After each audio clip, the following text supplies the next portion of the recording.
My name is Irmeli. I come from Motiva, Finland, and I'm also the chair of the European Energy Network Working Group on Behavior Change, and I assume for that reason I'm here right now. First of all, I'm very happy to see you all here. You probably slept well with the wonderful dinner we had last night. And I want to thank our organizers, Marta and her crew, and our colleagues at Adem for organizing this event and having this wonderful dinner last night. And the music guitar, was that right pronunciation for that? It was wonderful. Thank you very much.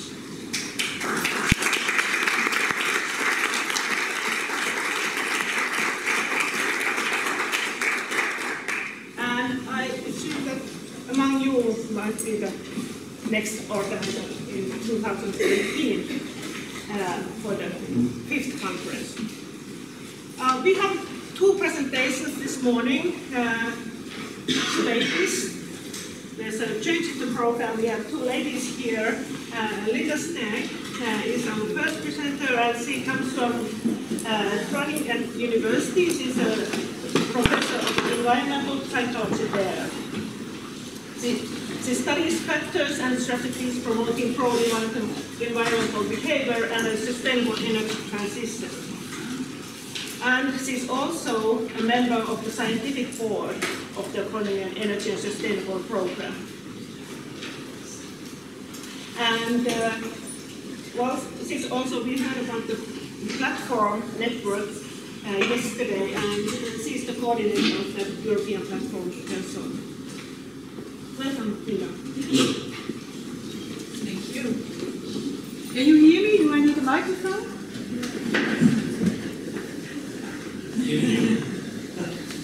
If it's too not loud enough, give a sign, right? I try to speak up a little bit. Okay, thank you for inviting me. Pleasure to be here. Very interesting conference. My talk today will be about why behavioral scientists, social scientists are needed to make sure that we realize a sustainable energy system. So I will focus on the human dimension of a sustainable energy transition. Now, this slide is probably nothing new for you. Why I indicated here psychology, you can create more broadly. Why are social scientists needed to realize a sustainable energy transition? Well, because a lot of behavioral changes are needed, and a lot of changes that might be proposed need to be accepted by the public. So many different changes are needed if we really move to renewable energy systems. So people need to use these renewable energy sources. They might have to adapt their behavior to make sure that demand and supply is matched in a proper way, and that can be done in many different ways. But all of these changes, even the most technical changes that you might think of, they involve behavior changes as well. Because if people don't use the technology as you intended, or even if they are not willing to adopt the technology, nothing will change. And any solution that you propose, when it's not accepted in democratic societies, it will not be implemented. So we need to look at the human dimension. So I listed some of the topics that need to be studied in this respect, but what I would put forward here most is that many different changes are needed. So we could either look at very specific factors that influence each of these behaviors, but we could also try to look for more general factors that might influence all these types of changes at the same time. And that's what I'm going to focus on today. So one of the factors that we focus on a lot in our research is values. So values are general goals that people strive for in life. So they're very general, overarching goals that might affect many choices that you make every day over and again. And in the energy domain, environmental domain, there are four types of values particularly relevant, influential. The first two are self-enhancement values, and that means that people particularly focus on their own interest. And it might be either hedonic, you want to have pleasure in life, you want to reduce, to make sure that you have comfort, you want to reduce effort. And on the other hand, you have egoistic values, and it means that you want to secure your resources. And it can be money, but also status, for example. I'll come back to that later. So these values make you focus on your own interest. There are also two types of self-transcendent values. On the one hand, altruism. We care about others. We also want that other people have a good life. So we want to benefit others, close others as well as distant others. And biospheric values mean that you also care about the environment as such.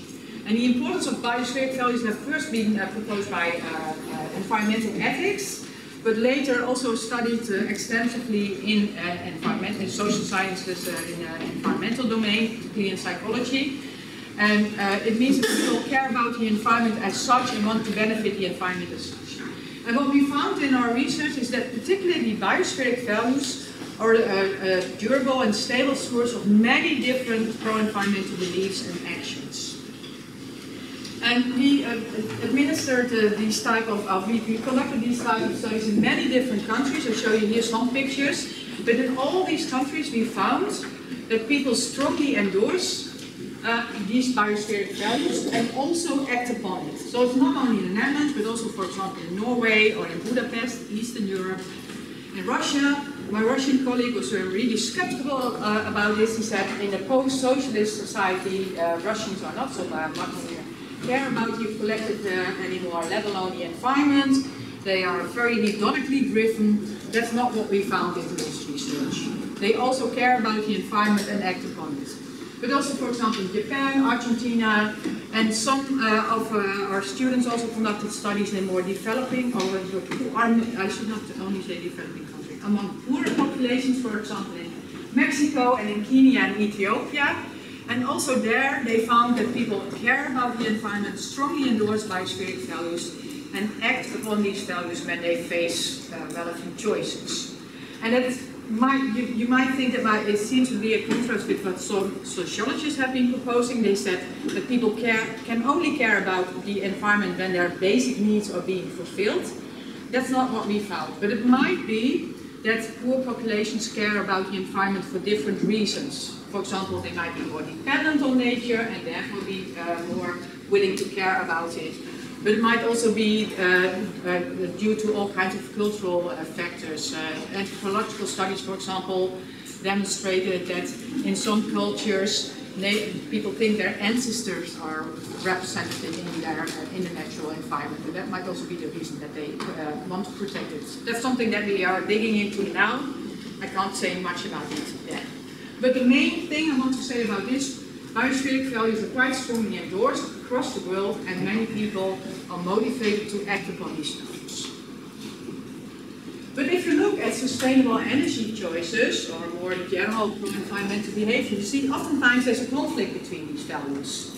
What is good for me is not good for the environment, and the other way around. So many sustainable energy behaviors can be somewhat costly, effortful, or not so convenient. I'll give some examples later on. So what we could look for is how we can reduce the extent to which people experience this conflict. So on the one hand, you can make sure that the sustainable energy choices become more beneficial, less costly. Or, and that's what I will focus on in the second half of my talk, you could see whether you could make people more strongly focus on these values so that they act upon these values even though it might be somewhat costly. So I will briefly go into each of these rules. So first one, make pro-environmental or sustainable energy choices more beneficial, or emphasize the financial benefits of engaging in such behavior. So this is a study that we did in the US, followed up with some lab studies in the Netherlands, but also in the US. And we wanted to see what type of appeal is most motivating. So what motivates people most, in this case, to check their tire pressure. If your tires are properly inflated, it means you save gasoline. If you save gasoline, you save money, but you also emit less CO2. So we put sandwich board at a gas station and want to observe outside which of these appeals is most motivating. So who thinks the environmental appeal would be most motivating? John, oh, surprise. Money. majority, I think. And control condition, because we need control too. So what we found is that the financial appeal was least effective. And the environmental appeal was most effective. How come? Because if we ask people, they think the financial appeal would motivate them most. If any audience I have presented this research, always the majority says the financial appeal is most effective. But our follow-up research revealed that in many cases, financial benefits are low. So if you emphasize the financial benefits, people engage in a cost-benefit analysis and they think, okay, what can I save and what do I need to do for it? It's not worth the effort, leave it. So that's also what follow-up research with different behaviors showed, that the same behavior, if you emphasize the financial benefits versus the environmental benefits, people think that the same behavior is more worth the effort when you emphasize the environmental benefits compared to the financial. So you emphasize something and people think it's not worth the effort, leave it alone. Why does the environmental appeal, why is it effective? Because many people don't probably even know what a CO2 how much CO2 emissions will be reduced by engaging in this behavior. Well, our follow-up research revealed that people are willing to act upon such appeals because it makes them feel good. Doing something good for others, doing something good for the environment makes us feel good about ourselves. Irmeli emphasized this already a long time ago. He calls it a warm glow. Come back to that later. So one of our PhD students who will defend her thesis at the end of this month, she digged into this a little bit more. So can it be that people that engaging in sustainable energy behavior is not only a negative thing, but can also elicit positive feelings? So it's not only cumbersome, effortful, not comfortable, but maybe it can also elicit positive feelings because it means that you do something good. And doing something good enhances the way that you fuel yourself, and this might make you feel good. And that idea is based on what Aristotle already a long time ago proposed. He called it eudaimonia. And he emphasized that our well-being is not only dependent on the hedonic aspect, pleasure, but also and even more so on eudaimonic aspects. And that means that you do good and you engage in meaningful actions. So that's what he found. If people engage in sustainable energy behavior, they have the idea they do something meaningful. Doing something meaningful boosts yourself. You see yourself in a more positive way, and that elicits positive feelings. And these positive feelings, again, can promote all kinds of sustainable energy actions. We just published a study where we demonstrated that these feelings might even be more influential than calculations. And that has been found in many studies in psychology. So acting sustainably feels good because it's meaningful rather than primarily enjoyable. And what she found that this is particularly true when you voluntarily engage in this behavior, because if you chose to do so, it must be you, it must be your personal characteristic and not that you were forced by the circumstances, for example. It's also, the feelings are more strongly positive when it benefits the environment more, because that makes it more meaningful. And also people with stronger biospheric values who more strongly value doing something good, doing something meaningful, also report stronger positive feelings. So we looked into this in a different way as well. I already indicated that Irmeli emphasized that doing something good might elicit a warm glow. And then Taufik wanted to know, can this warm glow even be literally experienced? Can people literally feel warmer? Thank you. Can you hear me? Do I need a microphone?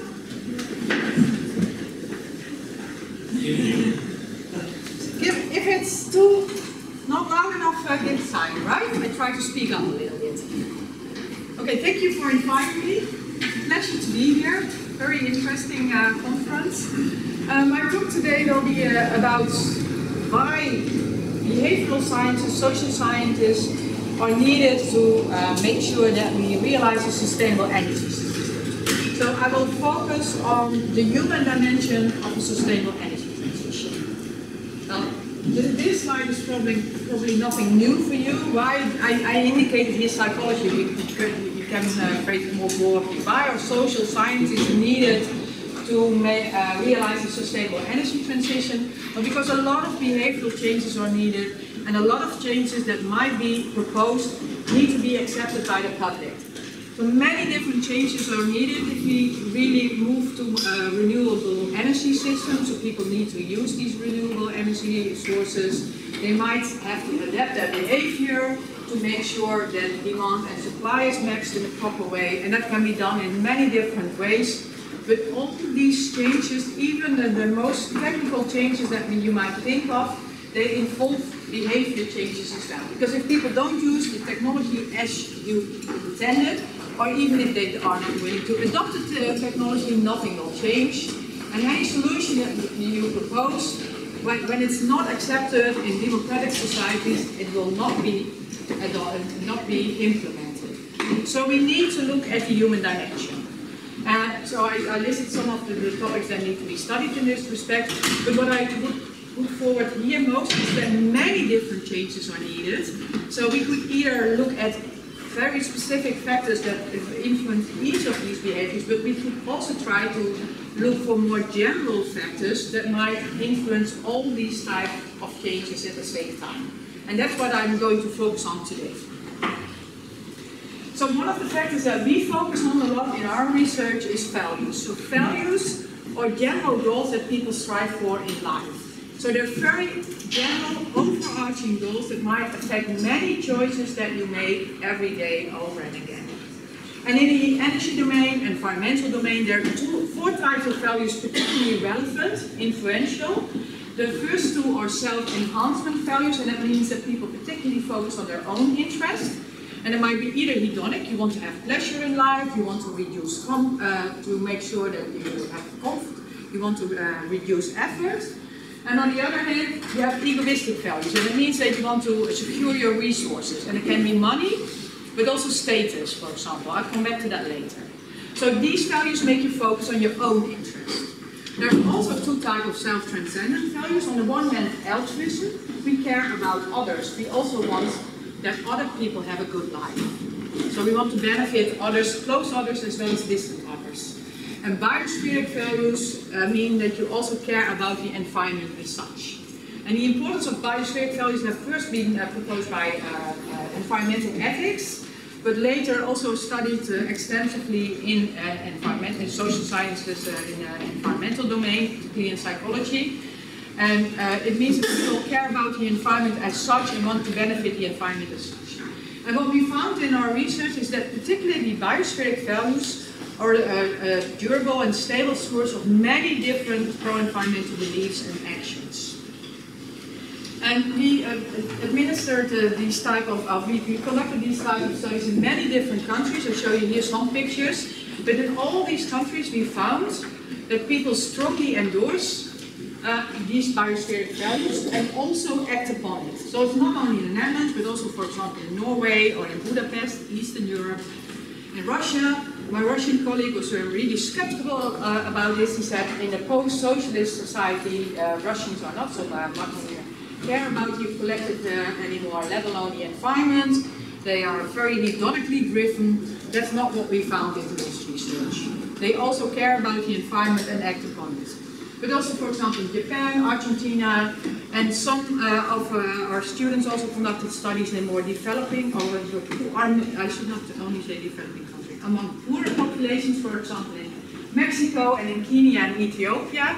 And also there, they found that people care about the environment, strongly endorse biospheric values, and act upon these values when they face relevant choices. And that you might think that it seems to be a contrast with what some sociologists have been proposing. They said that people can only care about the environment when their basic needs are being fulfilled. That's not what we found. But it might be that poor populations care about the environment for different reasons. For example, they might be more dependent on nature and therefore be more willing to care about it. But it might also be due to all kinds of cultural factors. Anthropological studies, for example, demonstrated that in some cultures people think their ancestors are represented in the natural environment, and that might also be the reason that they want to protect it. That's something that we are digging into now. I can't say much about it yet.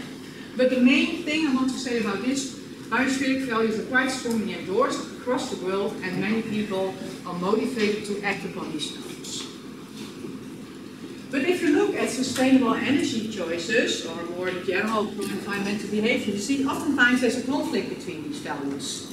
What is good for me is not good for the environment, and the other way around.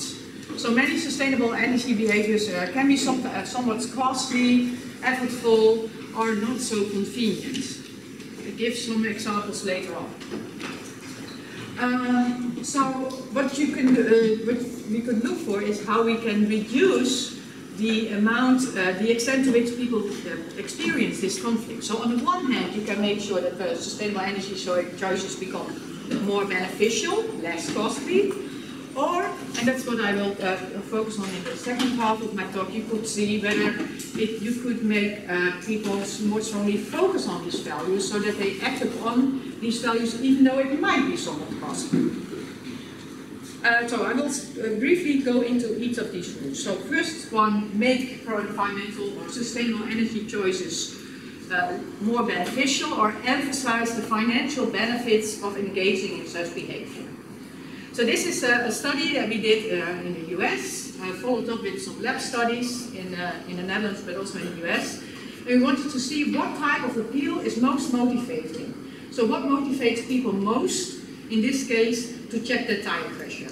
If your tires are properly inflated, it means you save gasoline. If you save gasoline, you save money, but you also emit less CO2. So we put sandwich board at a gas station and want to observe outside which of these appeals is most motivating. So who thinks the environmental appeal would be most motivating? John, oh, surprise, surprise! Money. For majority, I think. And control condition, because we need control too. So what we found is that the financial appeal was least effective. And the environmental appeal was most effective.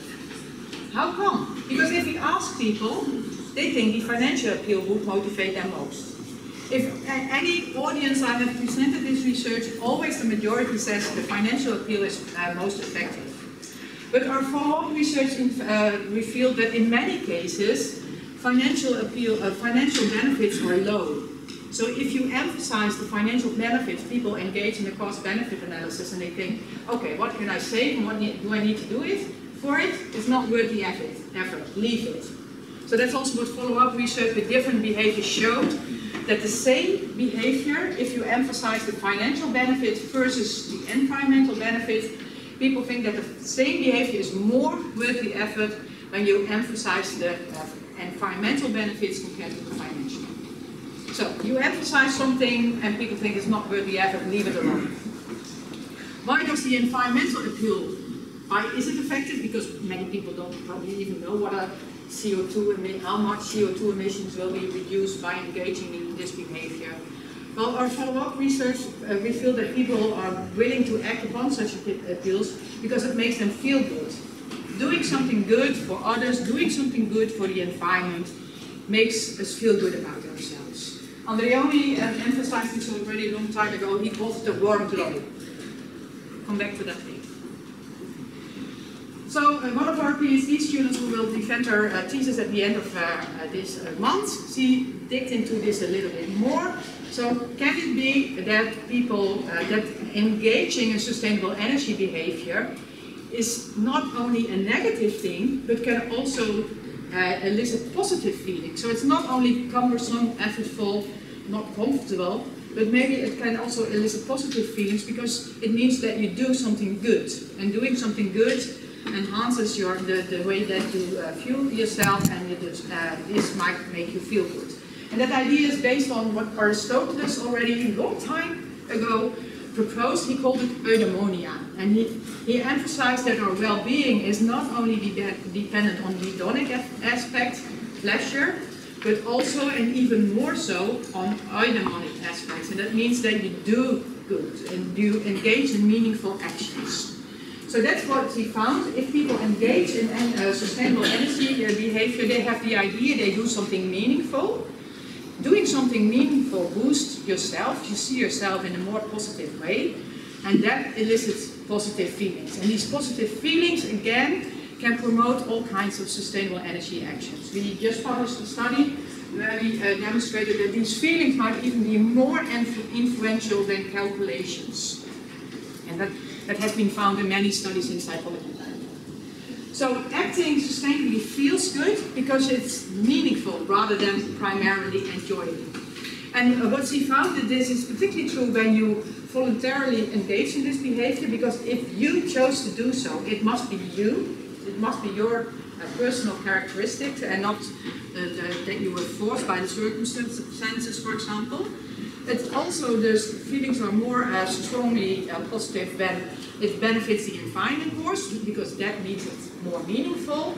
And also people with stronger biospheric values who more strongly value doing something good, doing something meaningful, also report stronger positive feelings. So we looked to this in a different way as well. I already indicated that Adriani emphasized that doing something good might elicit a warm glow. And Danny Taufik wanted to know, can this warm glow even be literally experienced? Can people literally feel warm? And he came to this idea by collaborating with human biologists, demonstrating that indeed that interdisciplinary collaborations can be really fruitful because it gives you rather different ideas to look at the same phenomenon. So what he did, he put people in the lab. They completed a CO2 calculator, and they either learned that their CO2 score, so their carbon footprint, was much lower than the average student or much higher than the average student. So indicating you're relatively pro-environmental or you're a relatively environmentally harmful person. And then he asked people to report the room temperature of the room that they were in. And he did two studies, one in our lab, and well, our lab facilities are not ideal, so the temperature in these rooms are not constant, even though it's in the cellar, there might be variations. So he also conducted a study in the lab of the biology department, and there they have climate-controlled rooms. So the temperature was really constant all the time.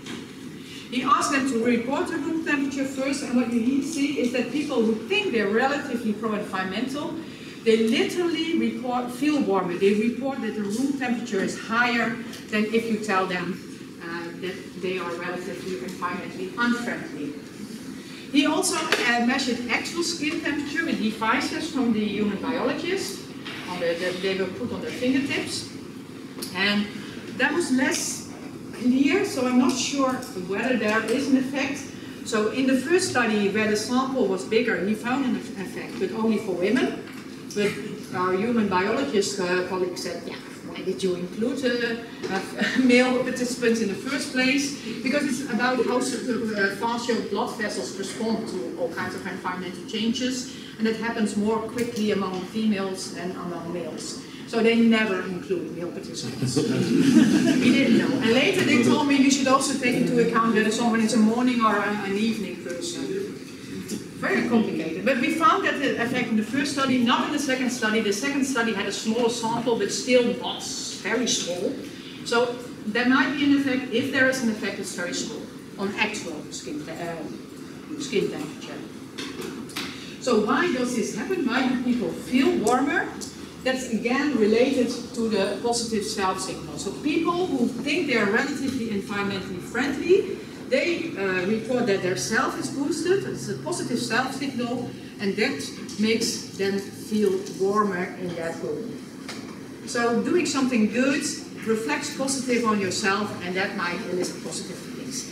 And that's different from hedonic approaches, so the approaches to make pro-environmental or sustainable energy behavior fun, so, such as this one. Maybe you know it.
more people took the stairs rather than the roller coaster. But you might wonder what the long-term effects might be. Would people still do it after a week when it's not novel anymore? What would they do in another metro station when this piano stair is not present?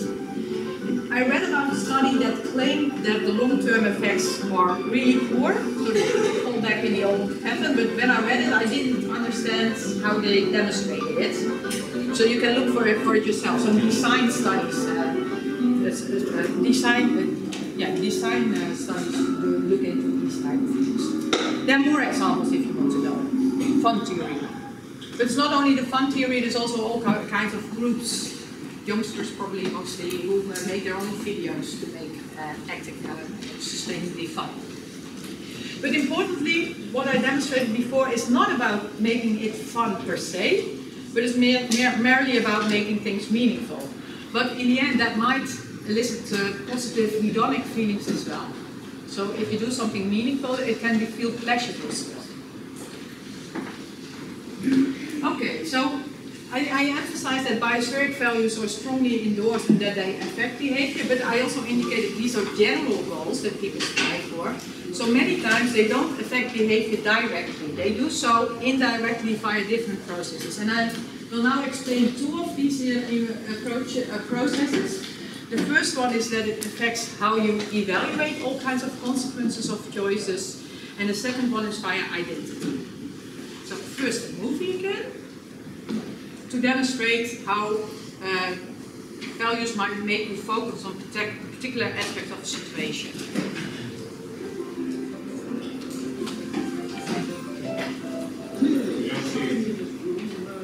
Hey, interesting. I do see it.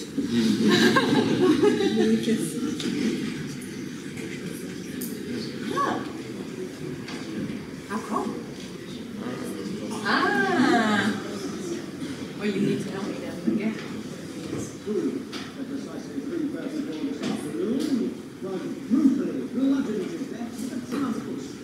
I would introduce determining your whereabouts at precisely the time that this task is being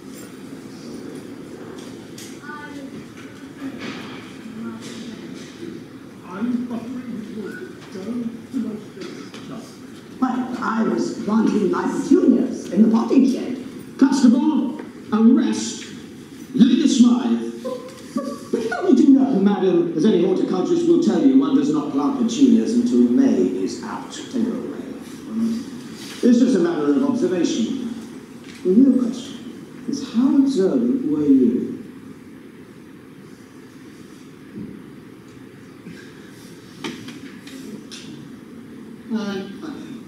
Clearly, somebody in this room murdered Lord Smythe, who, at precisely 3:34 this afternoon, was brutally bludgeoned to death with a blunt instrument. I want each of you to tell me your whereabouts at precisely the time that this dastardly deed took place. I was polishing the brass in the master bedroom. I'm buttering his lordship's scones below stairs, son. Well, I was planting my petunias in the potting shed. Constable, arrest Lady Smythe.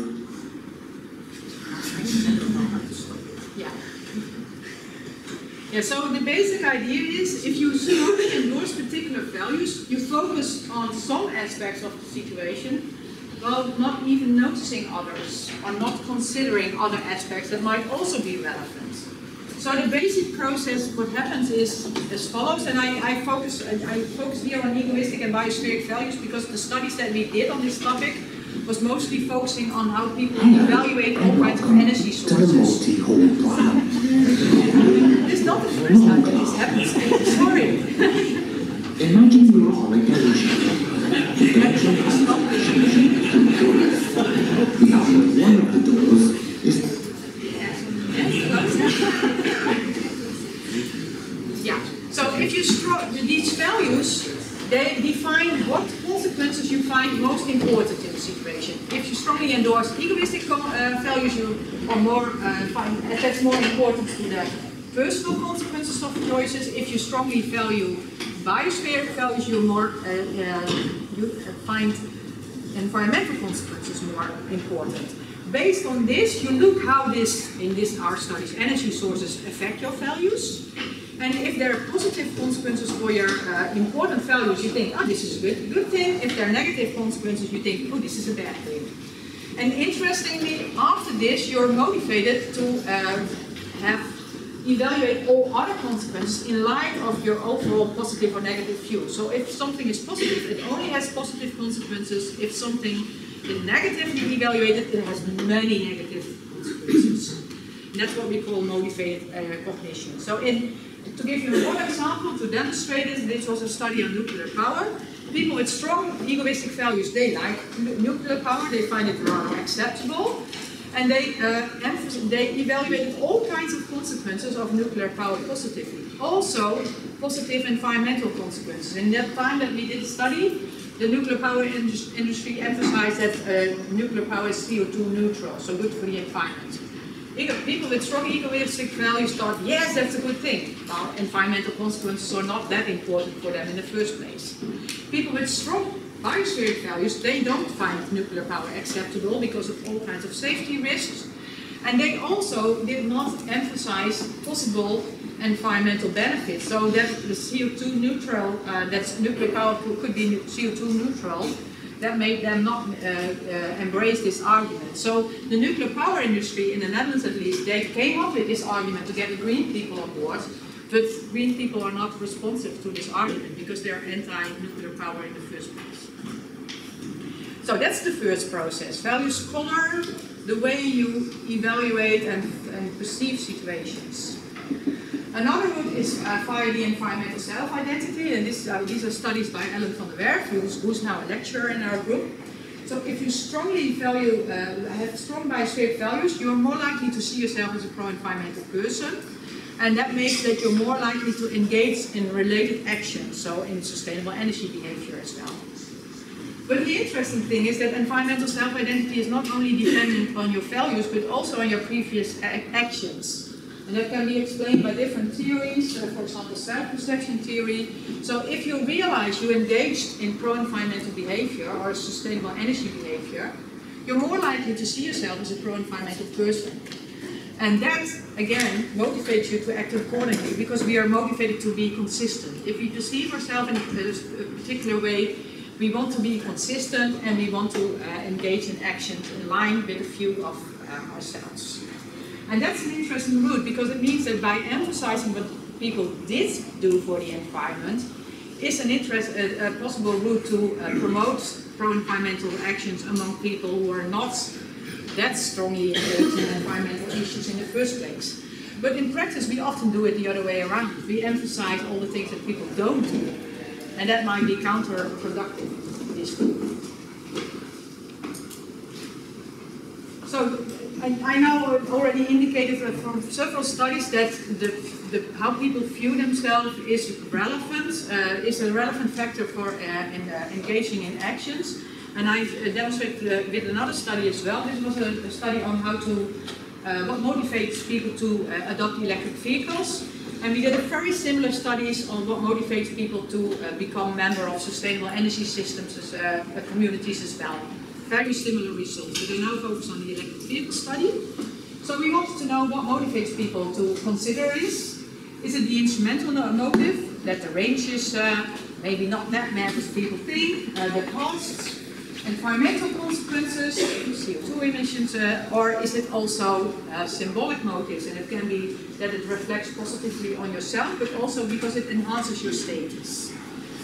And if you look at how electric vehicle sales are being tried to be promoted, then the instrumental and environmental aspects are often emphasized. So if you ask people which of these motives is most important for you, then the following picture arises, and you probably would have expected this. They say, yes, the instrumental aspects are important, environmental aspects are important, symbolic, I don't care. What we see, if you look at what predicts their actual intention to adopt an electric vehicle, then the instrumental motives are not predictive. There's not a significant relationship when the other motives are controlled for. But the more people think it has symbolic value, the more they think it benefits the environment, the more likely they intend to adopt an electric vehicle. And we even found in some studies that the symbolic value is even more predictive when people think there are some instrumental drawbacks. And that's related to what I indicated earlier. So if you're willing to engage in behavior that is not that okay yet, then it's more likely to say something about you. And then the symbolic value becomes stronger.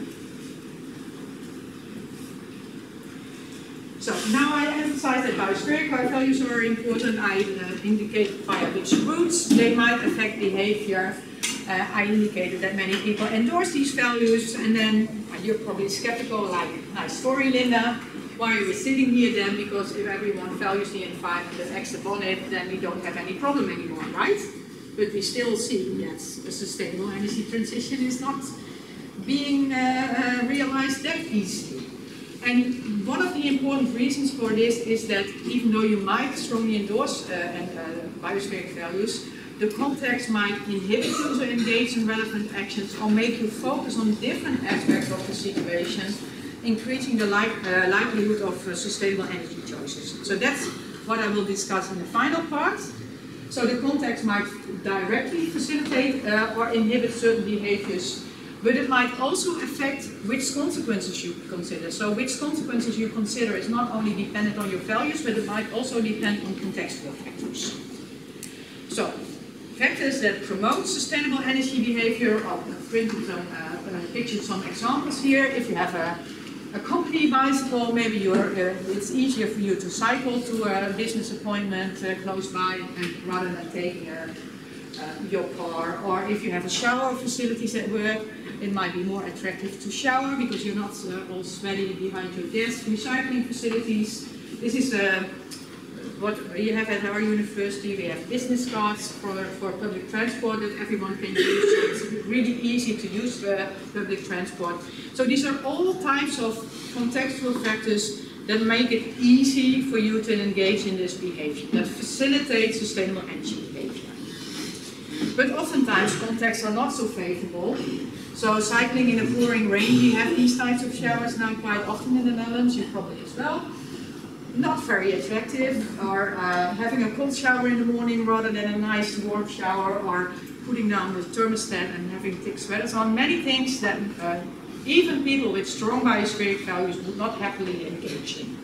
So in these circumstances, you also need to do something about the costliness of behavior to make it more attractive. But I think in these cases, if you try to make it more beneficial, then it's important to make a link with the environmental cause again, so to prevent that people are focusing on, are perceiving this decision as a business decision. They should still think this is related to sustainability, so that the biospheric values are also still relevant. But, as I indicated already, the context might also make you focus on different consequences of the situation and make you make different decisions in this end. And this is the study by Angela Ruckert, PhD in our group, who also will defend her thesis soon. She looked at whether corporate environmental responsibility might affect pro-environmental choices, and also she mostly focused on sustainable energy behavior in a company.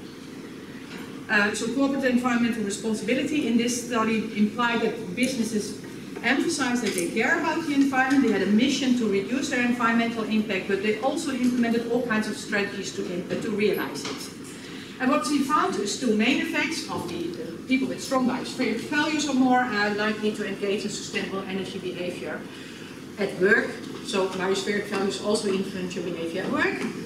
People and employees who think their company strongly endorses corporate environmental responsibility are more likely to engage in related behavior at work. But for me, the most interesting finding was that the corporate environmental responsibility was particularly influential when people did not strongly endorse biospheric values. Those with strong biospheric values engage in these behaviors anyway, but those with weaker environmental values, they were more likely to engage in sustainable energy actions when the situation made them focus on these aspects, when corporate environmental responsibility was in place. So this is again a route where you can motivate those less committed to the environment to engage in product financial action. Now the final examples on how context might affect our choices is that there might be all kinds of signs of behavior whether others acted appropriately or not. So first, there's two studies that demonstrate if the environment makes clear many people do not act appropriately here, people are less likely to act appropriately as well. Not only doing not doing the same appropriate behavior, but also other types of behavior. So this is an alley in the city center of Groningen, where we put flyers on the handlebars of people's bicycles, and we wanted to see whether people would litter this. It's not appropriate to do, and whether this depends on whether the environment signals that everyone is doing the appropriate thing, very clean environment, or whether the environment signals many people don't care, don't act appropriately, and here graffiti on the walls. Some graffiti artists were not mad at us because they thought graffiti was art, but I don't consider this art. Right? So what happens here? Does this affect littering? Yes, it does. So in a clean environment, 33% of the people littered, but when there was graffiti on the wall, this almost doubled. So if there's a signal that other people don't care, you're less likely to care as well. And this effect goes far. So we also wanted to see whether it might even make people more likely to steal. So this is an envelope hanging out of a public mailbox. And we wanted to see whether people would steal this envelope. And does it matter whether there's no signs of norm violating behavior, whether there's graffiti on the mailbox, demonstrating that people do not act appropriately, or whether there's litter lying around the mailbox. Same type of effect of, but luckily a little bit less strong. So in the clean environment, 30% still stole the envelope, but it's doubled in the gravity and the litter condition. But this is the negative side. If you see that people don't act appropriately, you're less likely to act appropriately as well. What happens on the positive side?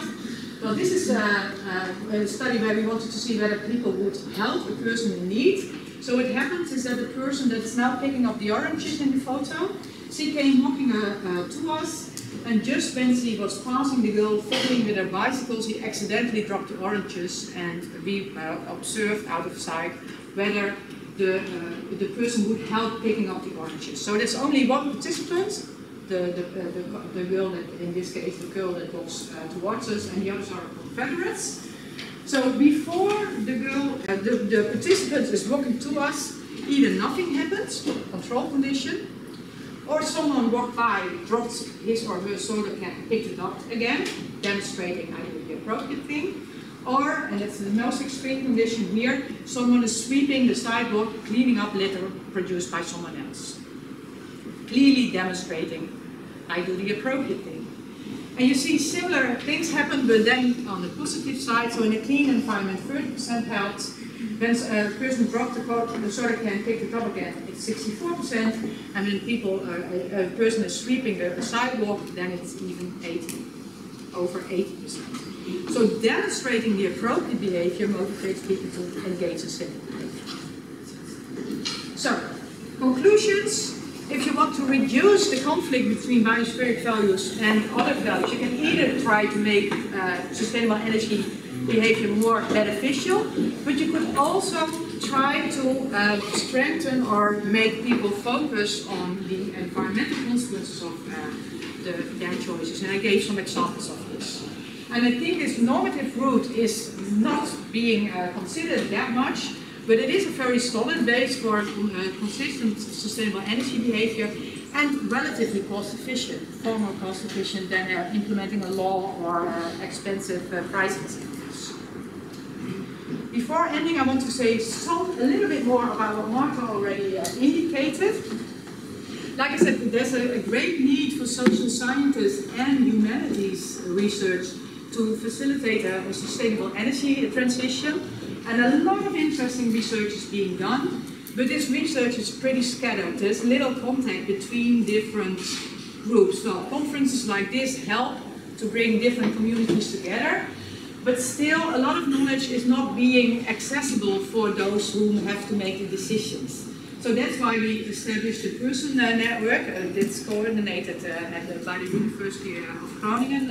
We have one of the focal core areas of our university is Sustainable Society. They coordinate this. And what we want to do is to unite and advise on top research in social sciences and humanities to make sure that this knowledge becomes better available and more used in policy making, but also helping to define the research agenda. Because if we integrate, or we are able to integrate different types of research lines, then it's also more obvious which are the important gaps that need to be addressed in the future. Well, many people here in the public know already about this network and are involved in one way or another way, but if you want to be involved, let us know. The email address is below here, and you can find more information on our website. We launched a second research agenda in the spring of this year, and I listed here the main lines of research that need to be tackled. So it's about understanding energy use behavior, promoting. If you understand what factors influence behavior, you also know which strategies might be effective. But it's important to understand which factors affect the effectiveness and acceptability of these systems. We emphasize the need for a multi-method approach. So that's also why different disciplines are needed. You could see that I have a strong quantitative focus. I am not a good qualitative researcher, but qualitative research is also very important. And I think the combination of many different methods, experiments, correlational studies, qualitative approaches is really beneficial. We also emphasize the need to do cross-cultural research because there might be differences between different countries in the EU, let alone worldwide, and interdisciplinary research. So if you want to know more about it, you can look at our website, and if you want to be involved, send an email to sustainablesociety@nl. Finally, I did not do this research in my own. I have the luxury to work with a very nice group of colleagues, very enthusiastic, so I think them as well. Thank you.